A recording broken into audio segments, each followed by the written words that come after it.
Hey everyone, it's Elliot Grant here. I'm the studio founder and game director at Lunark, and on behalf of everyone in our team and our collaborators at Behavior Interactive, we're excited to present to you the deepest look yet at Islands of Insight, our epic shared open world puzzle game, where you'll explore breathtaking landscapes, solve thousands of puzzles crafted by some of the best minds in puzzle design, and unveil the secrets of the islands. Alright, so let's jump straight into it. This is the first zone of the game. We call it the Verdant Glen. And you'll notice a few things. You'll notice this epic, ancient architecture, perhaps situated in an unusual configuration. You'll notice lots of mysterious puzzle objects around. And of course, the beautiful, vibrant, biodiverse foliage, which perhaps curiously doesn't match the style of architecture that you would normally associate with this. And as you walk along, you'll notice tons and tons of different objects you can interact with. You see there's a little shimmer in the distance there. That is one of our hidden object puzzles, the hidden ring, that you can jump through. Let's see what else we can find. You might notice these interesting looking stripes on the ground. They're a little bit curious. It turns out, if you find the right place to stand, they line up and form a symbol. And of course that's one of our puzzles, the leitmotif. One of the many types of hidden objects and curious findings you can stumble upon in the open world. One of the things we wanted to do in this world when we were building it was create this sort of awe-inspiring, sublime feeling of a mysterious world full of puzzles. And we wanted to give that vibe of, that kind of making your heart quake, catch in your throat, feeling of like, what is this? This is something bigger or more deeper than I expected. We use the sublime a lot in our environment design. We have a very vertical landscape, we have tall cliffs, we have epic structures. And of course you can experience it without any of the fear that you would normally have looking over a cliff, because you're in total safety. There's no fall damage. You can go wherever you want. You can run and jump and sprint and double jump around everything. There are a lot of puzzles in this world. They say with open world games, you should find something interesting every 10 or 15 seconds. In Islands of Insight, it really is more like every 2 seconds. There are puzzles everywhere. This area is actually the first of 5 biomes or regions that you will find in the game. Each one sort of has its own theme and introduces new puzzle types to you. There are in fact over 10,000 puzzles across the 5 zones, plus another 5,000 or so hidden objects to find. There is really a ton of stuff for you to discover. There are a total of 24 puzzle types across 6 different puzzle categories. This is one that we call the fractal match. You have to grab this fractal and drag it around until it matches the shape of the thing you're seeing on the right. Like, we don't want our puzzles only to be sort of head-scratching logic things. We want them to be fun toys of beauty that you can interact with and play with and enjoy. One of our core pillars is just the variety. Here we have a puzzle that you call the Sentinel Stones. You notice they light up when you look at them. Your goal is to find a place to stand where you can see all of them. And it sounds simple. Sometimes you think you've got it, and then you realize, oh, I'm missing one. There's one over there. I think it's here. Yeah, this has to be it. And boom, there it is. So, trickier than it looks, the Sentinel Stones. We don't want to just spoon-feed difficulty to players. We want every puzzle in the game to have that little delightful spark of eureka, something interesting that it shows you, a bit of cleverness communicated to you by the constructor of that puzzle. One of the things our puzzle team tried to do when they built the content for Islands of Insight was to make puzzles that are not just difficult, but each have some kind of interesting thing that they could teach you as a player. They have these little insights, these little eureka moments that you can discover as you're working on the puzzle. You never have to solve these puzzles with guessing. There's always a logical solution. The open world of Islands of Insight is really designed so that you can go where you want, explore at your own pace. If a puzzle looks a little intimidating, you can just leave it alone. You can come back to it later or not. There are thousands of other puzzles to discover. So here we have the mastery screen where it shows my progress in leveling up each of the 24 puzzle types. Each time you complete a puzzle, you'll advance your mastery of that puzzle type. And on this screen, you can see all my different levels of the various puzzle masteries. The masteries also contribute to my global player level, and as that increases, I can earn a variety of different cosmetics and sparks. The levels also unlock upgrades, which can be purchased using those sparks. And upgrades in a puzzle game, you might say, what are those? Well, there's a few different types. There are some that provide additional movement options to you as a player, some that unlock tools for advanced puzzle solvers, and some that add additional challenges to puzzle types, providing extra rewards if you solve the puzzle in a unique way. This is a particularly interesting upgrade, the charged jump, and I'm going to grab this one now. You see it lets me hold space for a few seconds to jump really high. In addition to jumping and double jumping, you can also pull out your wings and glide, which is great for getting a new vantage point at things, exploring, solving some puzzles, and just moving around and enjoying the vibe.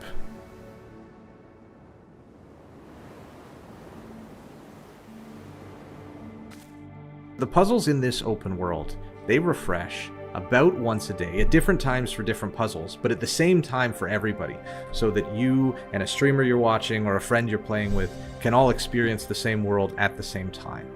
And if you miss a puzzle because it despawned, don't worry, it will be back in due time.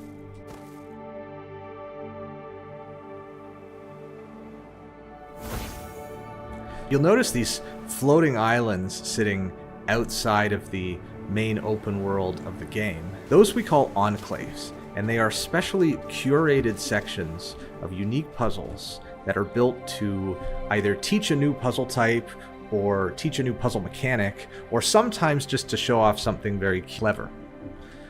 The enclaves form a major part of the game's single-player campaign, and you will need to complete quite a few of them in order to awaken all of the different puzzle types in the game.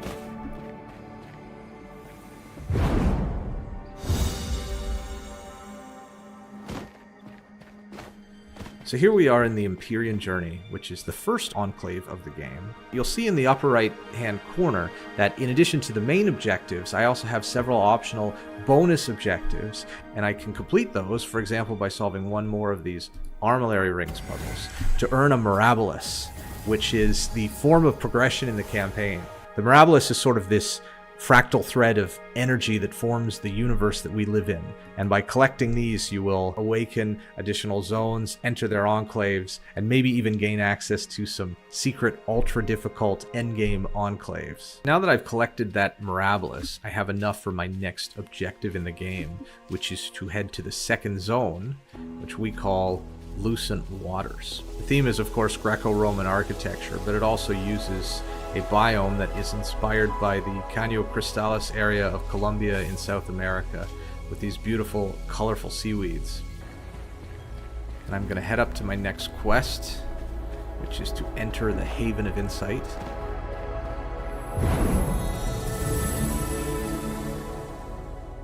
This is an area that we call the Haven of Insight. It's sort of one of the central zones of the game, right? It's sort of the lobby or hub area of the game. And in the middle we see the Great Pearl, and my next objective is to interact with it. And when I do that, I will awaken the second zone of the game, which will add it to my map and populate the map with a number of different objectives and quests for me to do. If I zoom into the map, I can sort of see what all the different stuff is.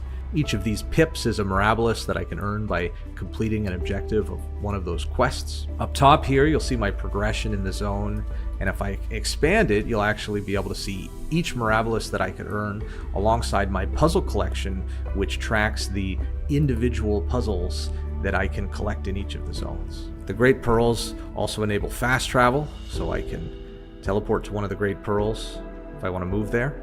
You'll see my next quest is located here, here, and here. These are the three main enclaves of the Lucent Waters area, and I need to go there next. And I can maybe pick this one that I want to go to and put a map marker there. If I leave the map, then I will see that map marker as a giant beacon of light, which will guide me to my next destination. Another thing you'll find next to the Great Pearl is this, the Effigy of the Ancient One. You interact with this, you'll find the luminous quests. which are sort of additional bonus experiences that you can accept, which will award sparks to you for completing them. And let's see what else we can find. That is a matchbox. I love those. We saw one earlier. There's the partner. Can I find a spot to see both of them? Not from there. It might be up here. And oh, there we go. Boom. This puzzle here, this is what we call an unawakened puzzle. This is a puzzle that is using some kind of rule of the game that I haven't discovered yet. So I need to head to the enclave that awakens this puzzle in order to be able to complete it. Ooh, there's a hidden archway.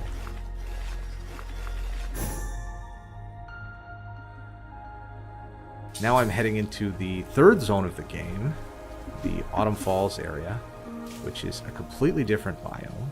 As you venture into the late game zones, you will notice more and more types of unawakened puzzles. Of course, the invitation is there for you to go and play the enclaves that will awaken them, so that you can solve them in the open world. The story of the land in this game is that it was created from the memories of another world, in this case our world. And so it allowed us to take inspiration from lots of different areas on the planet to create sort of new and unique zones that don't normally exist in video games. This area is inspired by the Canadian Niagara Escarpment, but also Chinese hanging temples. And we got this idea because we were working with people from those two parts of the world in building this zone. The story of the game allows us to be very creative in the types of architecture and landscape that we combine together when building the environments. As you're exploring the islands, you will find other players. This is my friend here. And this matchbox right here, I cannot find its partner. So I'm going to ping it, which is basically asking my friend here for help. And it looks like he might know where the partner is. And in fact, he has pinged the other box.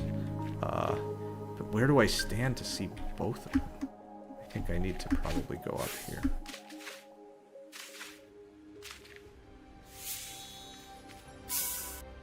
Here, my friend has graciously offered me some help, and I'll express my gratitude with an emote. And as I go back to my own journey, you'll notice I walked straight through my friend. There's no collision between players, so other players can never get in your way. This is your journey, and all the unique puzzles in the game are accessible to you and you alone without another player ever being able to stop you from solving a puzzle. So that's it, that's the deep dive. But what I've shown you is just a tiny glimpse of what Islands of Insight has to offer. There are many more areas to explore and thousands upon thousands of puzzles to discover and solve. In today's fast-paced world, we hope Islands of Insight offers a sublime escape for those of you looking to unwind. We've built this world to have a lot of room to grow. There are countless opportunities for new puzzle types, new variations on existing types, new interactions, new areas and enclaves, even new biomes to explore. We can't wait to see where this journey will take us. If you want to discover more, you can play our demo for free during the Steam Next Fest from February 5th until 12th. So head on over to Steam and wishlist the game. Thanks for watching. We'll see you on the islands.